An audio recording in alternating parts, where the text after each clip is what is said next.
নমস্কাৰ আজি এটা অতি গুৰুত্বপূৰ্ণ বিষয় ফ্ৰোজেন শোল্ডাৰ আৰু ইয়াৰ ফলত হোৱা কান্ধৰ বিষ কেনেকৈ আমি নিৰাময় কৰিব পাৰো তাকে জানো আহক যদি আপুনি জঠৰতা বিষ আৰু সীমিত গঠিৰতা কান্ধত অনুভৱ কৰিছে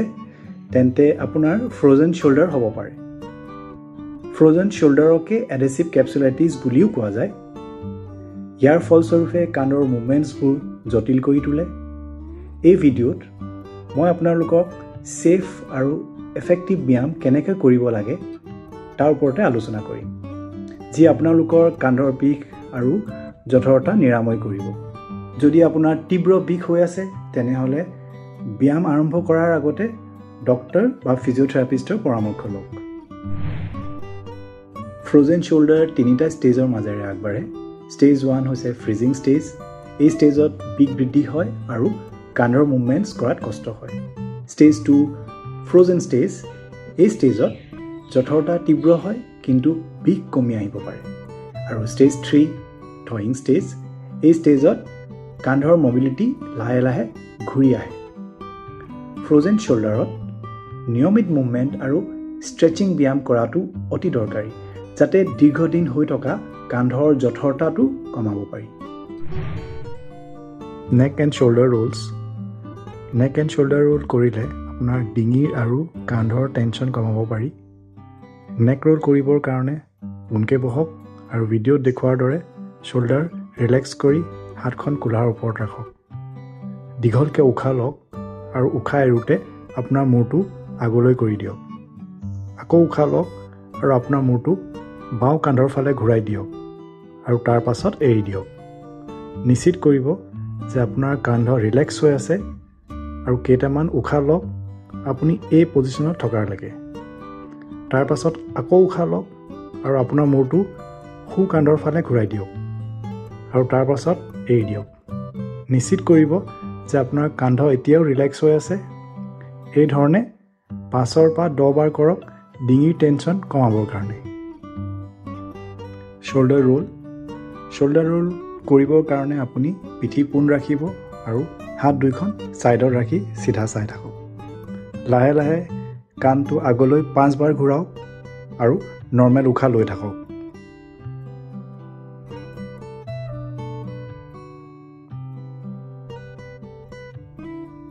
এতিয়া আপুনি কাণটো পাছলৈ 5 বাৰ ঘূৰাওক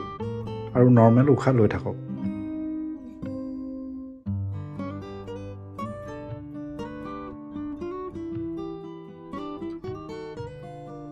দীঘল উশাহ লওক আৰু মাংসপেশী ৰিলেক্স কৰক পেণ্ডুলাম এক্সাৰচাইজ এই ব্যায়াম কৰাৰ ফলস্বৰূপে শোল্ডাৰৰ মাংসপেশী লুজ কৰি তোলে অলপ আগলৈ হাউলি দিয়ক আৰু হাতখন ভিডিঅ'ত দেখুৱাৰ দৰে উলমি থাকিব দিয়ক আৰু হাতখন ভিডিঅ'ত দেখুৱাৰ দৰে আকৌ আগলৈ পাছলৈ সাইডকে আৰু গোলকে ঘূৰাই দিয়ক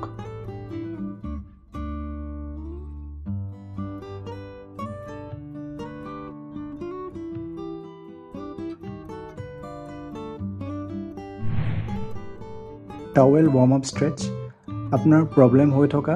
শোল্ডাৰ ষ্ট্ৰেচ কৰিবৰ কাৰণে আপুনি ভাল হাতে টাৱেলখন ধৰি ৰাখক আৰু ভিডিঅ'ত দেখুৱাৰ দৰে প্ৰব্লেম হোৱাৰ হাতখন গা পাছলৈ লৈ যাওক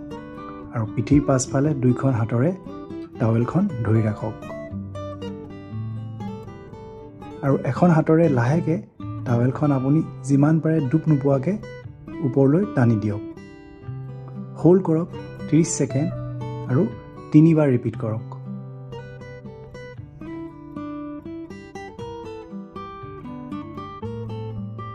পেণ্ড এবডাকশ্যন ভিডিঅ'ত দেখুৱাৰ দৰে দীঘল লাঠি এডাল ধৰি পোনকৈ থিয় হৈ থাকক যোনখন হাতত আপোনাৰ প্ৰব্লেম হৈছে সেইখন হাত ভিডিঅ'ত দেখুৱাৰ দৰে কিলাগুটি পোন ৰাখি অলপ ওপৰত ধৰক আৰু ভাল হাতখনে তলত ধৰি যিমান পাৰে ডুব নোপোৱাকৈ ওপৰলৈ ঠেলি দিয়ক আপুনি যিমান পাৰে সিমান ওপৰলৈ যোৱাৰ পাছত 5 বা 10 ছেকেণ্ডলৈকে ধৰি ষ্ট্ৰেছ ফিল কৰক নিয়ন্ত্ৰণ বজাই লাহে লাহে হাতখন তললৈ জোকাৰ নোখোৱাকৈ নমাই আনক আৰু 10 বা 15 বাৰ পুনৰাবৃত্তি কৰক Stretching exercises, cross body stretch. Video দেখুৱাৰ দৰে আপোনাৰ affected sideৰ হাতখন আপোনাৰ বুকুৰ ওপৰলৈ আনক আৰু আনখন হাতৰে ধৰি ৰাখক 30 সেকেন্ড ধৰি ৰাখক আৰু তেনেকে দুবাৰ কৰক wall climb stretch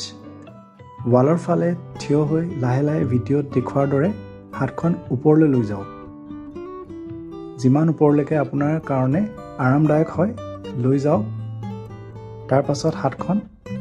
লাহে লাহে নমাই আনক এনে ধৰে 1 মিনিট কৰক স্লিপাৰ ষ্ট্ৰেচ ভিডিঅ দেখুৱাৰ দৰে গাৰু এটা মূৰত দি পেলাই শুই থাকক আৰু আপোনাৰ বাহু 90 ডিগ্ৰী লৈ বেকা কৰক আপোনাৰ আনখন হাত ব্যৱহাৰ কৰি ভিডিঅ দেখুৱাৰ দৰে তললৈ যিমান পাৰে ঠেলি দিয়ক 30 সেকেন্ড ধৰি ৰাখক আৰু তেনেকে দুবাৰ কৰক Strengthening exercises. Isometric shoulder press. কাণটো স্থিৰ ৰাখি ভিডিঅ দেখুৱাৰ দৰে হাতখনে হেঁচক 30 সেকেন্ড ধৰি ৰাখক আৰু তেনেকে দুবাৰ কৰক External rotation with resistance band. হাতখন ভিডিঅ দেখুৱাৰ দৰে 90 ডিগ্ৰীছত ৰাখক আৰু resistance band এডাল ধৰি হাতখন বাহিৰলৈ টানি দিয়ক আৰু তেনেদৰে 10 বাৰ কৰক টোটেল দুটা সেট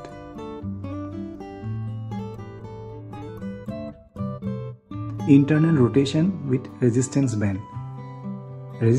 এডাল ধৰি এবাৰ গা ভিতৰলৈ ফালে টানি দিয়ক তেনেদৰে 10 বাৰ আৰু টোটেল দুটা সেট কৰক Scapular retractions ভিডিঅ দেখুৱাৰ দৰে shoulder blade একেলগে চেপি দিয়ক আৰু তাৰ পাছত লাহেকে এৰি দিয়ক তেনেদৰে 10 বাৰ আৰু টোটেল দুটা সেট কৰক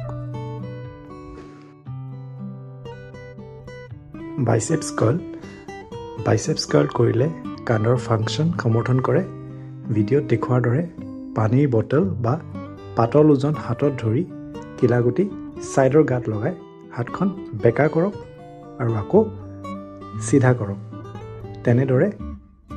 10 বাৰ আৰু টোটেল দুটা সেট কৰক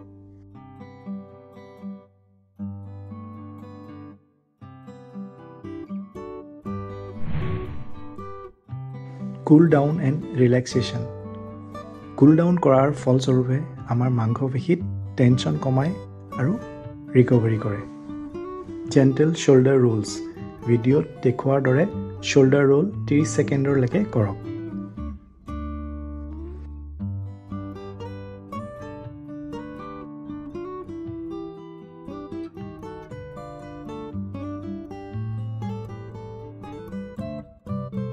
Deep breathing with arm raise. Video দেখুৱাৰ দৰে আপোনাৰ বডি পশ্চাৰ সিধা কৰক আৰু দীঘল উশাহ লৈ হাত ওপৰলৈ দাঙি দিয়ক আৰু তাৰ পাছত হাতখন লাহেকৈ নমাই দিয়ক এনে ধৰে 1 মিনিট কৰক